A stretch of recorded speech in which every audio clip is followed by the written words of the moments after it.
should just let them in. Okay, I'm just setting up the live stream.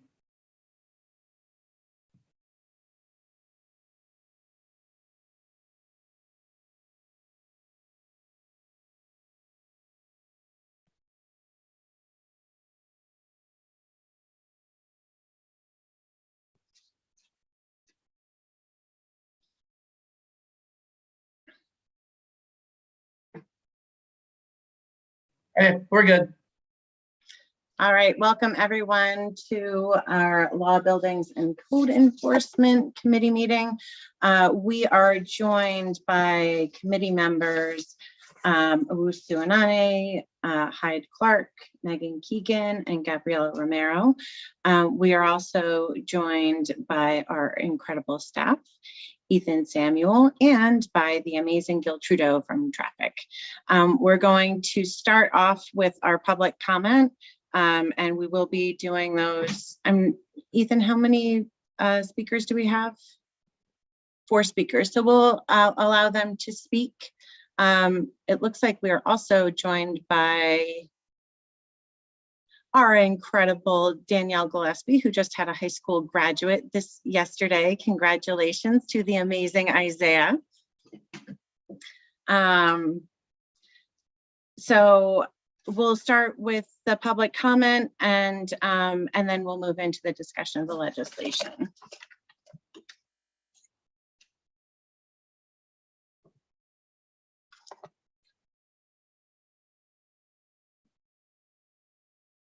Hi, I'm Ginny Farrell. I'm chair of the Law, Buildings, and Code Committee meeting. If you would like to speak, we would love to hear what you have to say.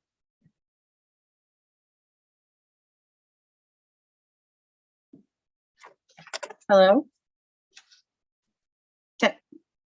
Oh. Sorry, I wasn't sure if you were talking to me or not. I didn't hear my name.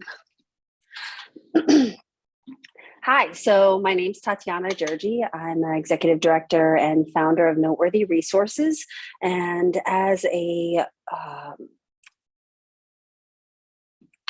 person in my position on the front line in the community, providing these educational and empowering programs, such as the Skate Albany program that promotes empowerment, life skills, education, builds upon individuals' sense of belonging and increases self-esteem. Like, I'm really compelled to share my thoughts and recommendations regarding the law against skateboarding. Now, the law states that all within areas of Albany, especially starting up like around Lark Street to Morton Ave, all the way down to the river, or around the city of Albany, all public and private sidewalks, roadways, parking lots, curbs, driveways, courtyards, basketball courts, tennis courts, there's no skateboarding allowed,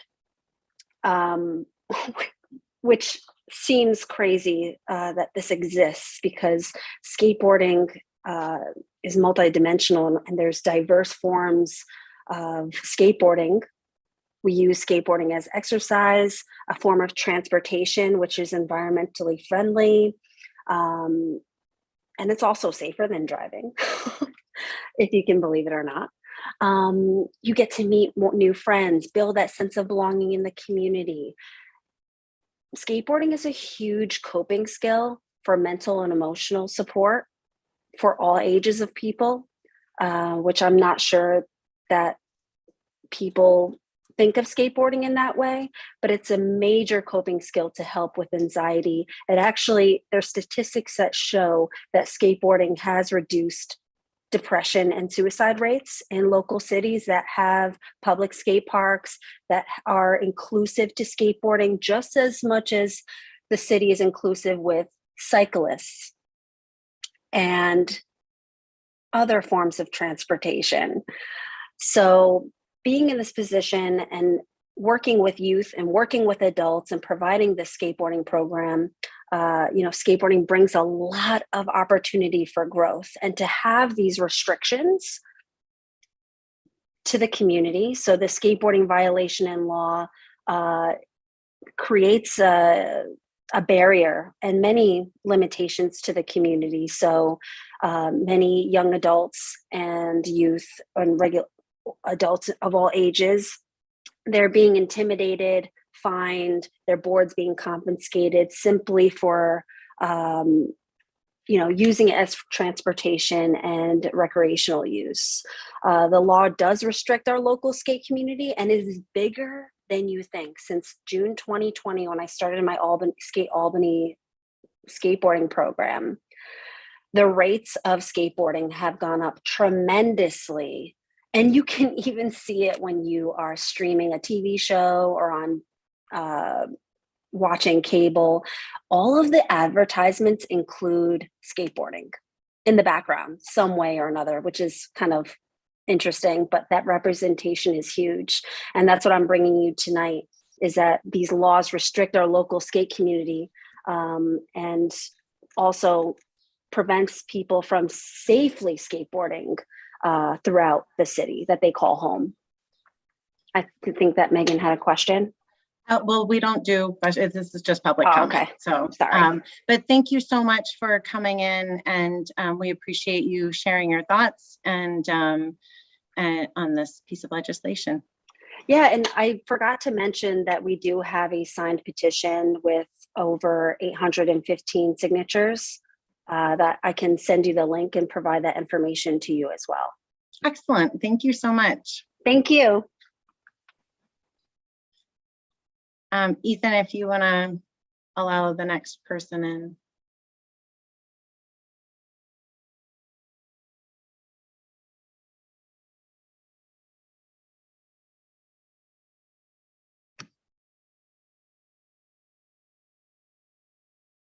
Hello, Andrew. Welcome to the Law, Buildings and Code Committee meeting.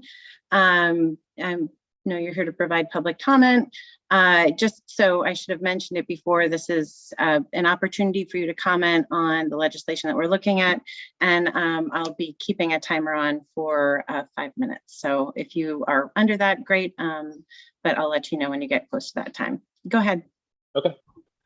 Can you guys hear me? Yes. Great. So I've been an Albany resident almost my entire life. I grew up across the river in Castleton, but I've been living in Albany for the better part of 6 years. I've seen so many different types of skating, as Tatiana mentioned. There are more than one ways to use a skateboard.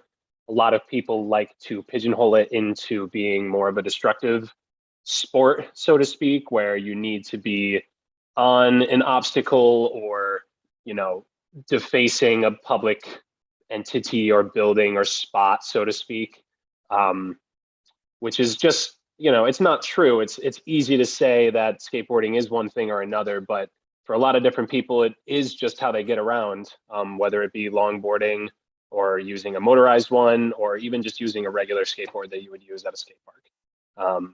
There is not a lot of difference when it comes to just using it as a form of transportation. That being said, while there are bike paths in place, a lot of the time it is subjected to being used on a sidewalk, since city streets are always abundant with potholes. It's kind of hard to weave out of the way, especially with traffic.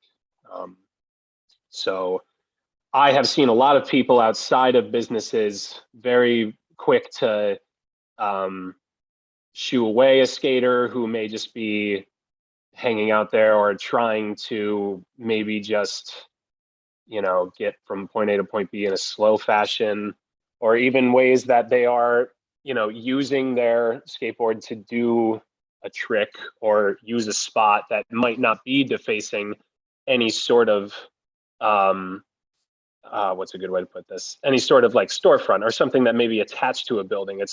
It could just be trying to go over a sewer drain, or it's something on the sidewalk that might just be a little bit interesting and they just want to see what they can do.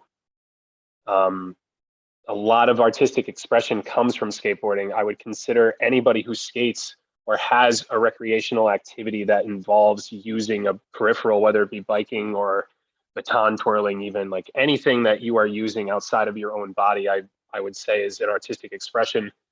And skateboarding always catches the rap and gets eliminated from public spaces in such a quick way that while a bike may be used to get from point A to point B, a skateboard may not be allowed to do the same in the same area.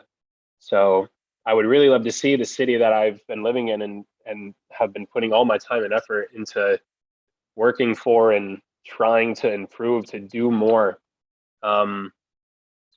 Also, while the city did fund a lot of the build for the skate park, that was a while ago. I'm not sure if I know exactly when those were built, but it feels like almost, you know, close to 10 years, maybe 7 or 6. I don't know if anybody has a number for that, but the condition of some of the grounds at the skate park are not necessarily good. I teach a lot of skateboard lessons on the side.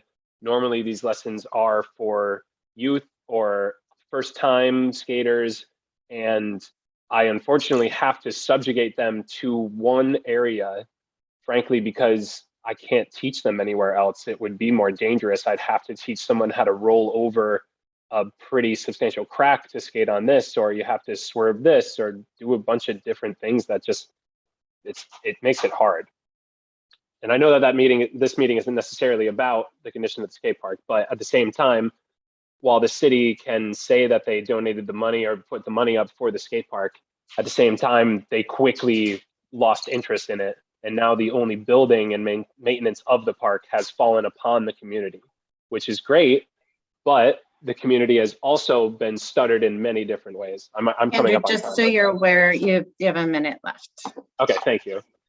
Well, to close my argument, I know almost everybody who has worked on the DIY, which is the top part of the skate park. You'll see that there's a spine and a big wall and a second quarter pipe. All of that work has been done by a select few people who have donated their time and resources into creating more skateboarding in the spaces that the city allows us to be in. And it would be great if this could be a thing in multiple different parts of the city, or if just the city wanted to no longer harass skaters while they're on the street. Thank you so much. And do you mind sharing with us your last name just for public record? Sure, it's Donnelly, Donnelly. And if you look at the recording and I get a giant smile on my face at the beginning, it's because my son, Andrew, is a huge skateboarder and he is out there all the time. And it would have, I was like, this is probably him. He's probably here. He's not telling me about it. I'm not your son. But I heard your voice. I'm like, that's not my son. Nope. Although I would have loved him to come, but I was like, why wouldn't you just tell me? Because he was like, I'm going to go over to my friend's house for a little bit. I'm like, if those guys are coming in and doing public comment in my meeting and not telling me about it, it'd actually be pretty cool. But well, I hope that they're at least watching. He's definitely very aware of it. So thank you so much for coming in and for advocating for skateboarding as a whole, because I think that we don't always, especially for skaters, I feel like they don't always mind when things aren't in great shape, at least my own personal skater. So it's really good to hear about the condition of the park, because that's definitely something that that we care about. So we appreciate that.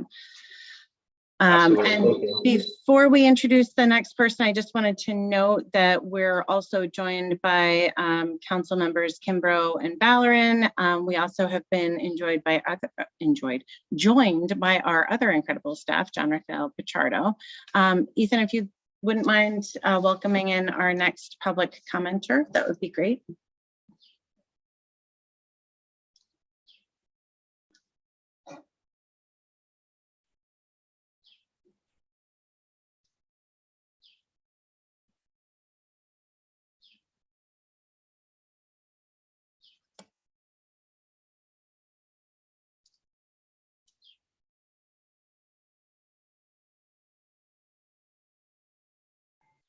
I promise I accepted their invite. They're just taking a while.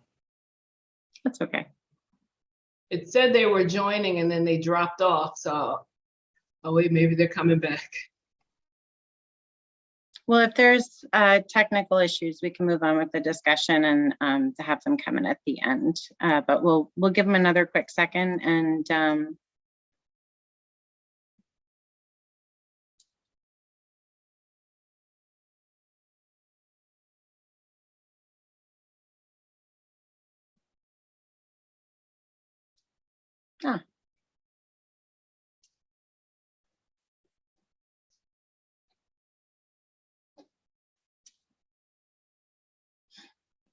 hello, Kyle.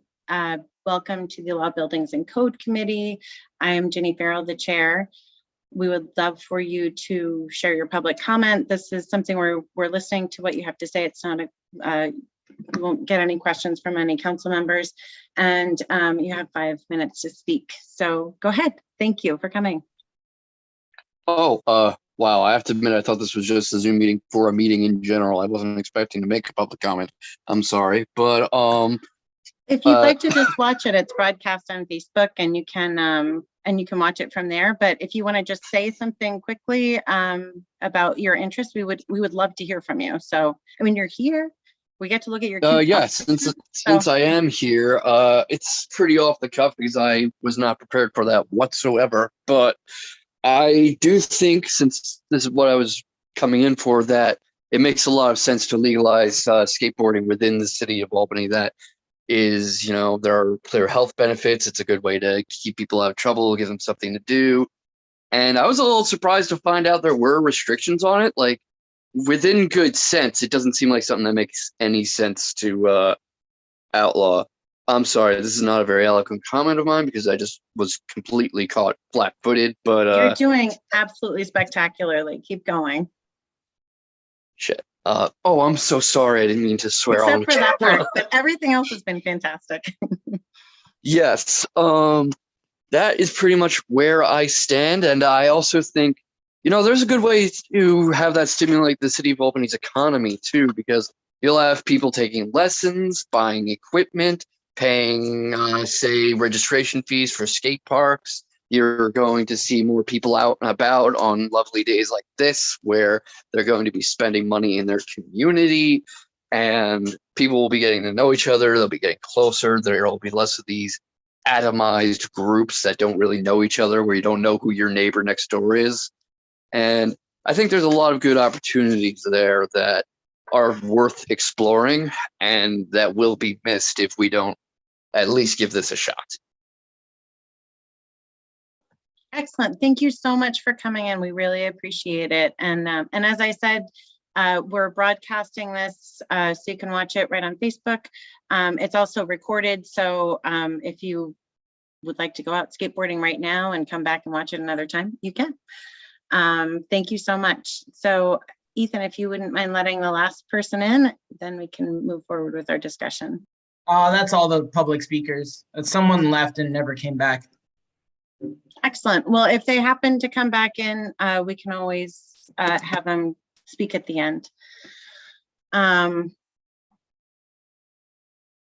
So what I would love to do is turn it, Gabriella, do you want to talk a little bit about the intent and things like that? And then I think it would be good to hear from Bill, and we can discuss.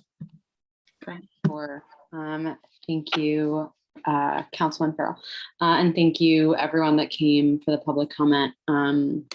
So my reasoning for introducing this was I actually had a constituent come to me originally suggesting a violation of our equity agenda, or like of the like reporting it to the Human Rights Commission, because the jurisdictional component of the ban bans skateboarding east of Lark Street, which is essentially the lower wards of the city of Albany, downtown Albany.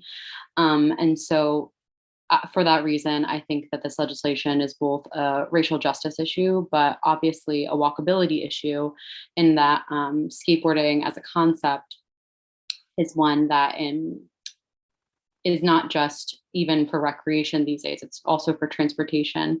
Tatiana, who is the head of Noteworthy Resources, I don't think she went into her accolades as much, but truly she has organized a group of young and old people to come together on skateboarding, really to encourage something that is not just even recreation or transportation, but also a form of social gathering and mental wellness. So there's so many different components here, and the legislation, I think, touches on all of them. Most importantly, the jurisdictional component, but also the criminalization of this conduct. If you are skating in that specific jurisdiction, or if you live in that specific jurisdiction, you are being policed more than others. I find that inherently negative. The only component that I kept in the legislation after speaking with constituents and advocates on this issue was the monuments component and statues, which I agree there's a obvious reason to protect our city statues and monuments. So that is how I feel about this. I did also speak with JR and Brett about the legislation. I did have a conversation with Councilman Farrell about this, where I think there may be a disagreement about what New York state law says about skateboarding and the regulation of skateboarding. My interpretation of the law, which is truly just my own, not necessarily the cities or corp councils or JR's, because JR is our attorney, but corp council as like a separate component. My interpretation would be that skateboarders should be skating either in the bike lane, and if there is no bike lane, they should be skating on the edge of the road where other non-vehicular traffic is supposed to go per New York state law. And I can get into my reading of the vehicle and traffic law, but it will differ from JR and Brett. So I think for purposes of today's conversation, with the legislation as it stands, would really just be a decriminalization of what it is at the moment. And then a separate piece of legislation can be introduced to model or really to model what exists in New York state law at the moment, adding in the language of skateboard, because the language as it stands right now is skating, which I do think is the same, but we can have that conversation another day. And so the real question right now is if it's something, I guess the real question would be in terms of timing. So do you want to move forward with this without any oversight, with basically saying that skateboards can be anywhere? Or do we want to move forward with this with legislation saying that skateboards really should only behave like a bicycle or something along those lines? Well, I'm curious, Bill, what Bill has to add to this conversation? I'm curious, Bill, do you have an analysis? I would actually love to hear. Thank you. Our position is it should be following the New York State vehicle and traffic law, because that's the enforcement end of it, and that is from APD. As the traffic engineer, I think we are. We don't have a position as the traffic engineer, but as far as enforcement, APD has to follow the laws of the city and of the state of New York. So that's. I think that's where we're at this point in time anyway. Great. Yeah, that makes sense. Megan, go ahead and ask your question. I don't really have questions so much as just a point of clarification, because currently in city statute, this is not criminalized conduct. It's considered a violation. And the most extreme penalty that's currently in there is that you lose your skateboard for life, or the city keeps possession of the skateboard permanently after your third violation. So, and my other question before I feel really comfortable voting on this is where the data is on the current enforcement, because as I see right now, people are riding skateboards through that corridor all the time, and hanging out doing stuff all over the place that would technically be in violation of the statute as it currently sits on the books. And I've never, in the decades that I've been in the city, seen anybody actually, or anyone from APD actually come and take skateboards from people. So, you know, I think it's important as we're discussing this, because we keep referring to it as decriminalization and that it's a crime. It's not currently codified that way. Go ahead, Gabrielle. So my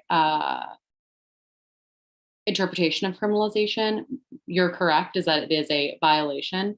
But what many people don't realize when you are issued a ticket is that you are given a date to appear on the violation of city code. And when you appear in court on that violation of city code, that is a lowercase c type of criminalization of conduct. You have to take time off of work. You have to figure out transportation. Can't skateboard to City Hall because it's illegal to do that there. But you're going to have to find a way to get to your court of jurisdiction.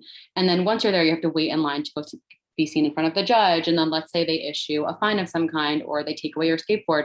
Like, was that skateboard expensive? Did you have to save up all of your money? Did your parents purchase it for you? Was it a birthday gift? How are you going to get another skateboard? Maybe that's your only form of transportation. So when I say criminalization, I don't necessarily mean that it's a misdemeanor or felony. What I mean is that there's many, like I said, lowercase c criminalized type negative punitive effects of a violation of this part of the code. And so what is the data then, Gabriella? Like, I'm how many sorry? people were forced to pick up their skateboards if- from city court this year? Yeah, so I don't have that data. If Tatiana was on here, they'd be able to give maybe more like firsthand accounts of exactly when they've observed things like that. I can actually. Oh, beautiful. I can talk about it because my son, as I said, he literally skateboards 5 hours a day. Like he has skateboarded throughout the entire city of Albany. He uses skateboard for transport all the time. He actually prefers it to the car a lot. And his friends, it's the group that he skateboards with is a very diverse group. So obviously my son looks like me. And I think that matters in terms of enforcement, but not all of his friends do. So he's never actually, the only place he's ever had any issue with skateboarding with authorities is on the plaza. And that's literally because the marble breaks really easily and it's very expensive to fix. So it's kind of known as, despite it being a literal skateboarder's paradise, the material is not ideal for holding up to that. However, so I'd love to finish up. So although it's not necessarily something that is often enforced, what I would say is there is absolutely a negative perception on skateboarding. And it is one of the reasons why I really appreciate Councilmember Romero bringing this up, because there is a huge, like, very negative views on skateboarding. And as the different people that came in spoke about, it's really become a whole very supportive community where I'm so thankful my son is part of it, especially during the pandemic, because it was like an outdoor activity that the kids that were involved in skateboarding had a whole separate lifeline. No matter where they lived in the city, it was really a beautiful, supportive community who is actively trying to support people to continue to be part of that. So they have skate clinics specifically targeted to girls because it's hardest to get girls involved in skating. So there's a lot of different things that I don't know if they came back with data that they actually would have data that said that there was a whole bunch of situations where that has happened, but I think that it's bigger than that. I think that there's a lot of perception involved with it. And I would just note, in terms of affording skateboards, if you're a skater, you break your skateboard all the time. So the cost of the skateboard is not actually that big of a deal because they literally break them constantly. And I also Seasons regularly does deck giveaways. So that's another whole thing with the skate community is they actually are actively involved in trying to make sure that cost is not a barrier.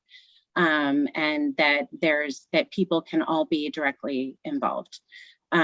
So I just want to note that we're also joined by Councilmember Jack Flynn.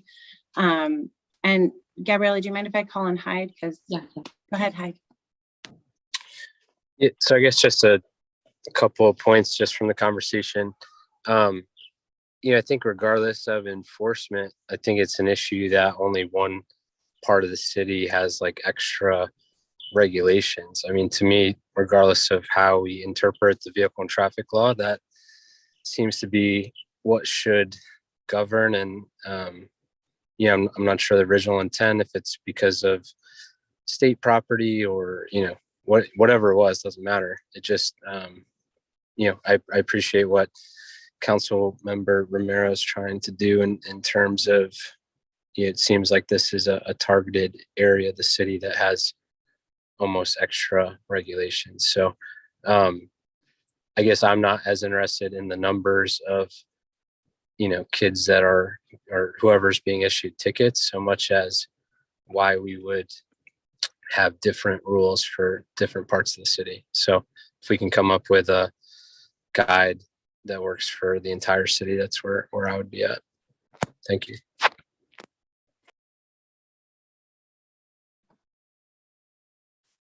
Excellent. Councilmember Romero, did you want to say, and actually, Councilmember Nani, do you want to say anything? Because you had your hand up, but it's not up. Gabriella could go first. That's fine. I'll speak after her.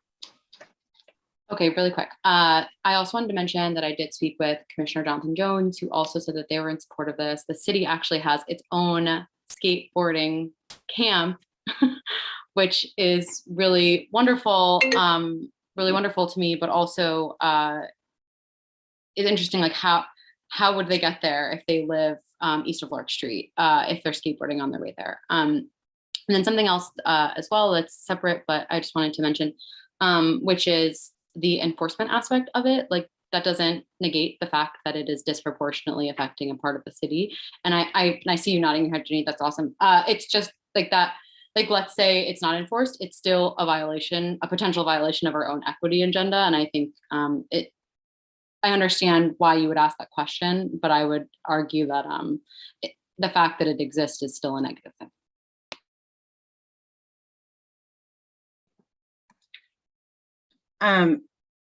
Councilmember Nani, did you want to, you haven't spoken. If you want to wait, I can call on Councilmember. No, Yeah, that's fine. Thank you. I think that my position on this is no secret. I do support this legislation. As someone, I grew up in Brooklyn. When I was growing up, there were some times that I always wanted to learn how to skateboard. I just didn't have the opportunity because of so much stuff that was going on. But during the height of the pandemic, you know what? I just wanted to pick up and learn. And while everyone was stuck in the house and there wasn't that many team activities because of COVID, skateboarding was one of the activities that I could definitely do and still see people doing something that they enjoy. So I decided to pick it up last year during the height of the pandemic, and it was such a joy. And I met so many people, friends, and some people that I even connect with. I mean, I see your son there all the time. You're all right, Jenny. Your son do participate in the skateboard park. One of the things that I think about with this legislation is that, as a society, we have to be consistent. We have to be intentional.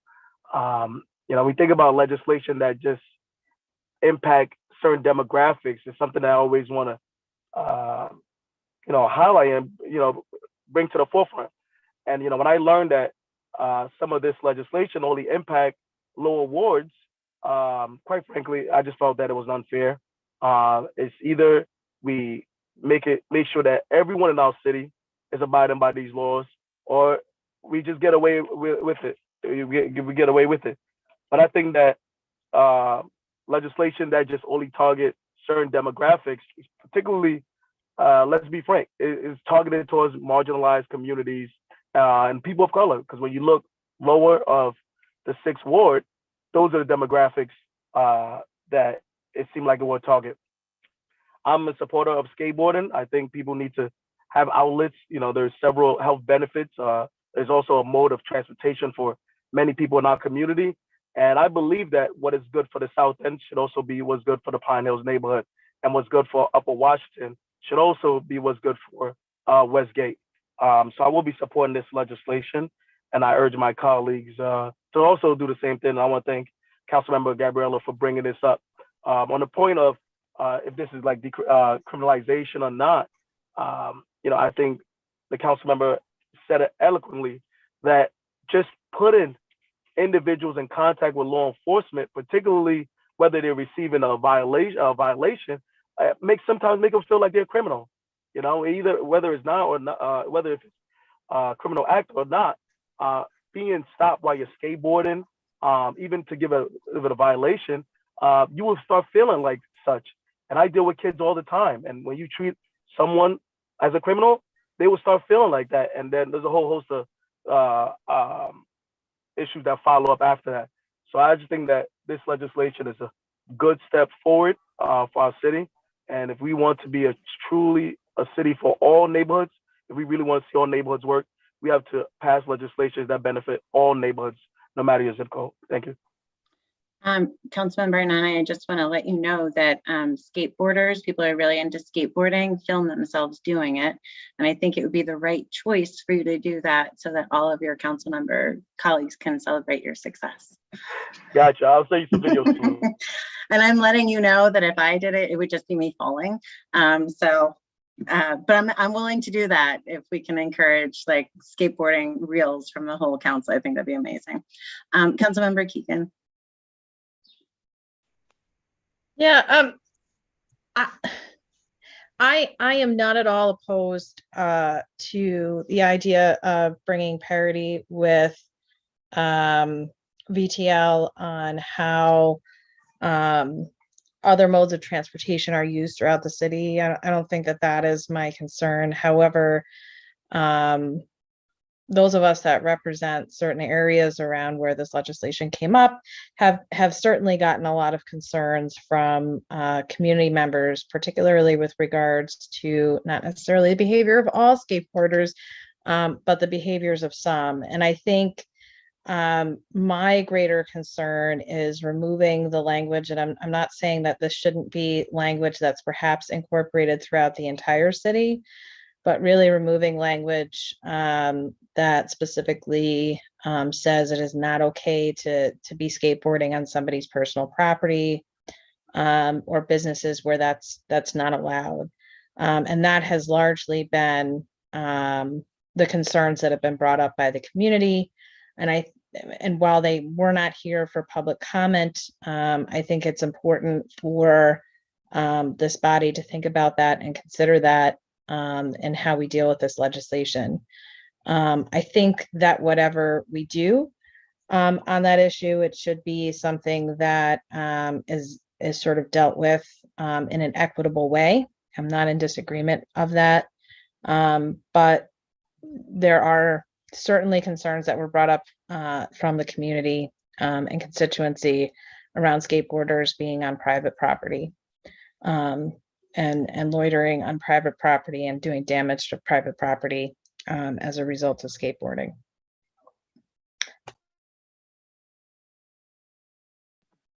So I guess the one thing I would say to the private property is just because you have a skateboard doesn't mean that you're, even if my own personal feeling is that I do think it's important. I'm more concerned about pedestrians. If we don't have any regulation on skateboarding, then it says that you can really skateboard anywhere. And this, similar to a bicycle, I think that it would make the most sense to have skateboards be geared towards, deferring to pedestrians in those situations. But I would say that whatever a person has in their hand, whether it's a skateboard or a bicycle or a trophy, a bottle of this, that personal property is personal property. And I don't think a skateboard would allow somebody, even if we took this away, that should not impact whether or not somebody can be on someone's personal property. I think it would impact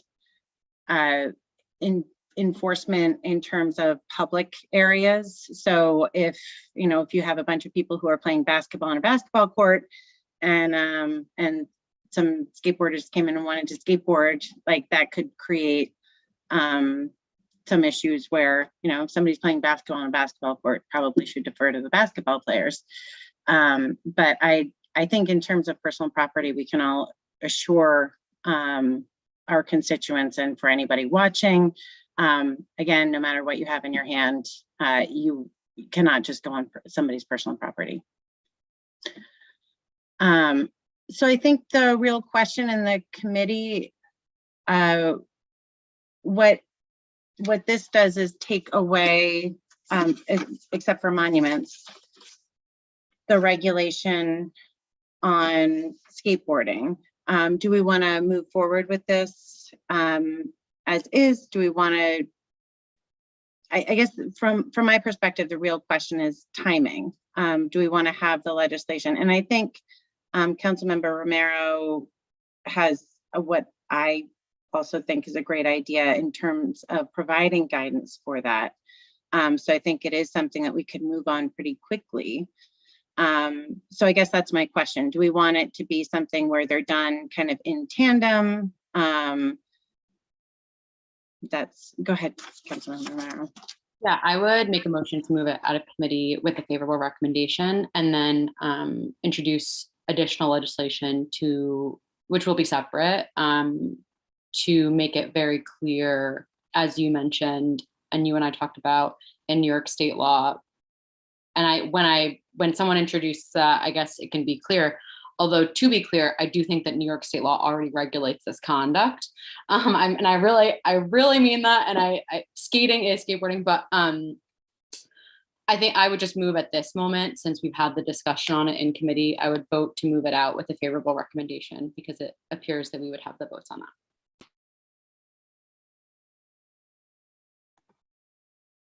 And are there other committee members that want to weigh in on that? Go ahead, Councilman Bernani. No, I just want to say I'm also in favor of moving out of committee with a favorable recommendation. Like any legislation, it's always there's always an opportunity to improve it, and this could be a living, breathing document for all of us and other legislations. But I think that sometimes we shouldn't let the perfect be the enemy of the good. So I will support this legislation out of committee. Councilmember Clark? Yeah, I'll also support this moving out of committee, and would like to work with Councilmember Romero and anyone else on additional language to make sure we have a policy for the entire city. I think at the end of the day, it's too targeted right now, and that's why I'm happy to support removing it at this point, repealing it. Thank you.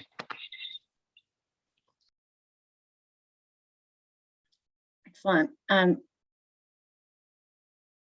So I also, I actually, because of that inconsistency, I wouldn't totally feel comfortable waiting, because I don't think it's really a great idea for one part of the city to have a very targeted rule without a clear reason. But I would request, especially since we have heard from the mayor's office about potential concerns when it comes to pedestrians and safety for people who are walking, so that there's some sort of accountability structure for that.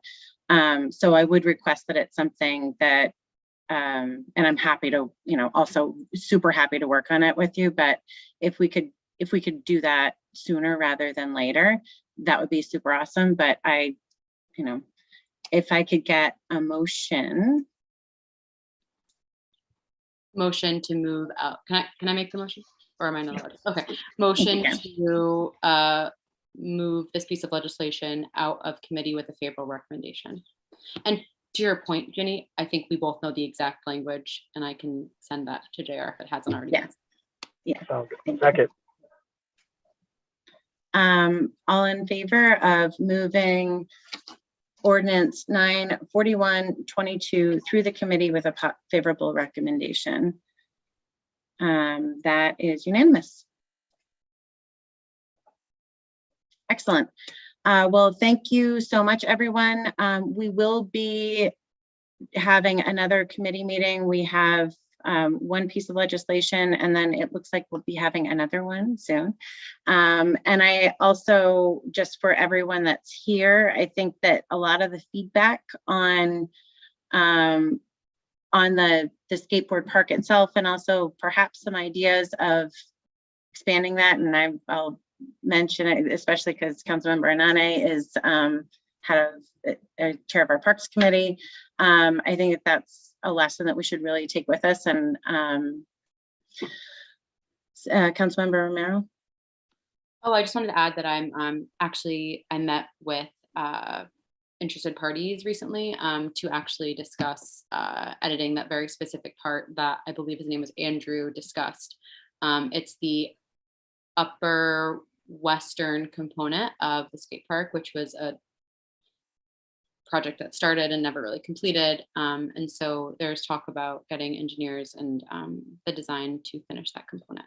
So that is actually in the works. So it's exciting. And I would say that I know that the skaters would love other places to skate. So thank you so much, everyone. I hope you have a wonderful evening, and I will look forward to seeing you all soon.